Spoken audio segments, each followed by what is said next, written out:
You said that you wanted to tell some more reptilian stories, and one of them is a staggering one which you did tell in your September 2009 interview. And you said you had more. And oh yeah.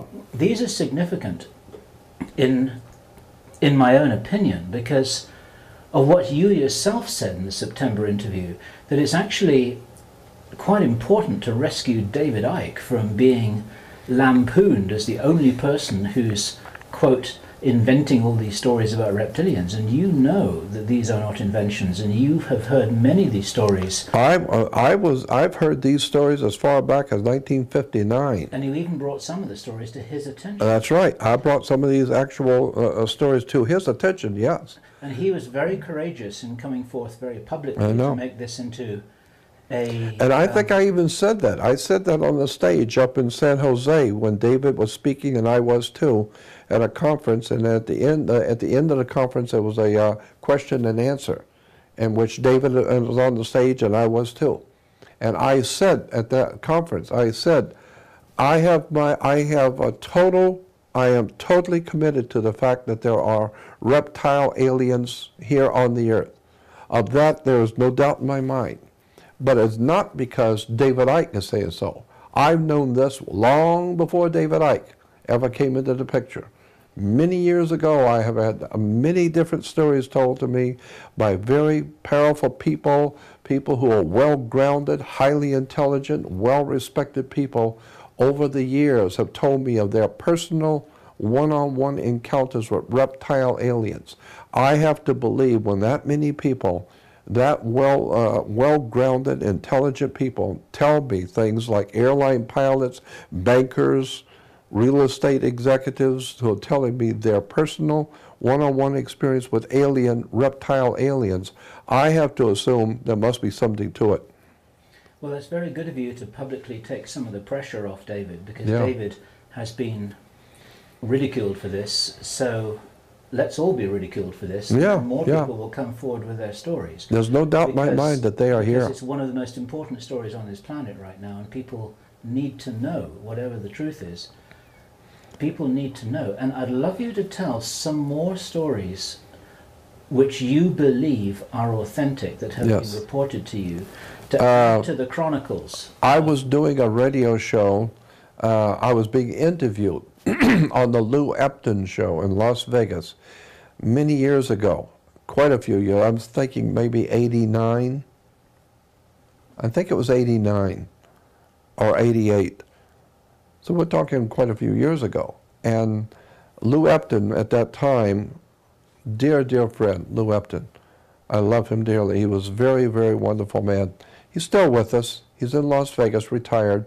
But he had a major top show in Las Vegas during the morning talk show. I have one at nighttime talk show. But but I was in Los Angeles, and Lou called me to do an interview, and that was a 2-hour show, and back in '88, I think it was. But anyway, in the process, I brought up the subject of the reptile aliens, and my belief about the reptile aliens and what the ancient peoples of the ancient world, the Babylonians, the Sumerians, the Phoenician Canaanites, the Egyptians, especially the Sumerians, all the ancient peoples of the world talked about the reptile aliens. And so I just brought that up in passing, that I think that there are reptile aliens here. I've heard too many stories, and then I told some of the stories that I had heard. Well, after the program, I got a phone call from a guy who later on I found out is an extremely wealthy businessman in Las Vegas. He buys and sells hotels and commercial properties in Vegas, and he was the biggest there. And he said to me, he said, Jordan, we listened to Lou Epton. We loved Lou Epton. So in the office in the mornings, we listened to Lou Epton on the show, and he says, but this morning when you came on, we got so interested in listening to you that everybody just kind of quit work for a little bit and was listening to you. And he says, and when you mentioned the reptile aliens, it shocked us. And he said, I'm a Christian, and I have 5 men who work for me in my office, and they're Christians, and they all belong to the same church. We all go to the same church, and all 6 of us are in the office, and we were hearing you today. And he said, when you mentioned reptile aliens, I had to call you and tell you. We're Christians, but every year we go somewhere in the world on vacation, and my company pays for everything. And he said, so I take, and all 6 families go together on a vacation somewhere. And he says, and last year, now this was like in '88, so he's talking about '87. And he said, last year we decided to go camping for a couple of weeks in Colorado. And he says, we were up in the mountains and we broke camp one morning, and we walked up to the top of this mountain. We were almost there anyway at camp, and then the next morning when we broke camp, we walked up to the top of the mountain to look over the lay of the land. And he says that out in the valley, we could see that there had been an area that had been cleared away. It was like a round area that had been cleared away. And there was a circle of people out there, and they were all wearing robes, and they were all holding hands and swaying back and forth, singing and chanting. You could barely hear them. But he said, but it was very quiet where we were. We could see that there was some kind of a ritual dancing or swaying back and forth in a circle. They were all holding hands. And there was obviously somebody in the middle, like a priest or something in the middle. And he said, this is out in the middle of nowhere. That these people are out here with this thing that they're doing. And he said, we're up here in the mountains looking down on them. And he said, while we were standing there looking at them, all of a sudden, a second figure popped up out of nowhere. But it was bigger than the man that was in the middle. It's in the middle too, but it's much bigger. And it pointed up at us.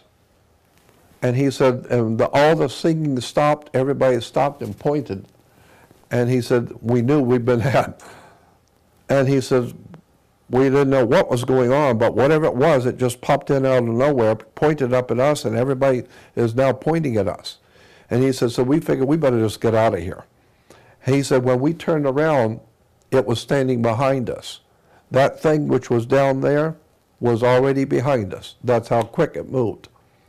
He said, when we turned around to run, there was a reptile alien standing behind us. He said this thing was at least 7 to 7.5 foot, to maybe 8 foot tall, had a reptile man's head, but it was a reptile head. It was very muscular, looked like a human body on the ordinary of a human body, but a reptile body, extremely muscular. And he said, and it was looking at us, and he said, it cast some kind of a spell on us so that the children and the women, no one could move. We were like frozen. And he said, and even nobody could say anything, nobody could cry, nobody could run, nobody could do anything. And he said, we were staring at it, and it was looking at us, but it had control over us. It had locked us so that we couldn't move, we couldn't scream, we couldn't do anything. And he said, and this thing was gazing at all of us, looking at the children, looking at the women. He said, this reptile alien, and he says, we're just Christians in a church, but we saw a reptile alien. This thing was not of this world. And he said this thing was looking at all of us, and then he said it looked at the men, and the look he gave us, we understood. He didn't say anything, but we knew. He was saying, I'm going to leave you alone. But when I leave here, you better get out of here.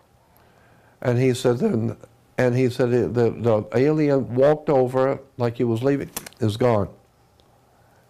Just like they was gone. And he said when he was gone, the moment he was gone, everyone came back to life. And the babies were screaming, the women were yelling, screaming. Everybody came back to life instantly. And he says, we ran like we were totally out of our minds, running back to the cars. We ran down the hill, got in the cars, and the women were screaming, the children were yelling, and he says, and we drove back, and he said it was the most incredible, horrible experience.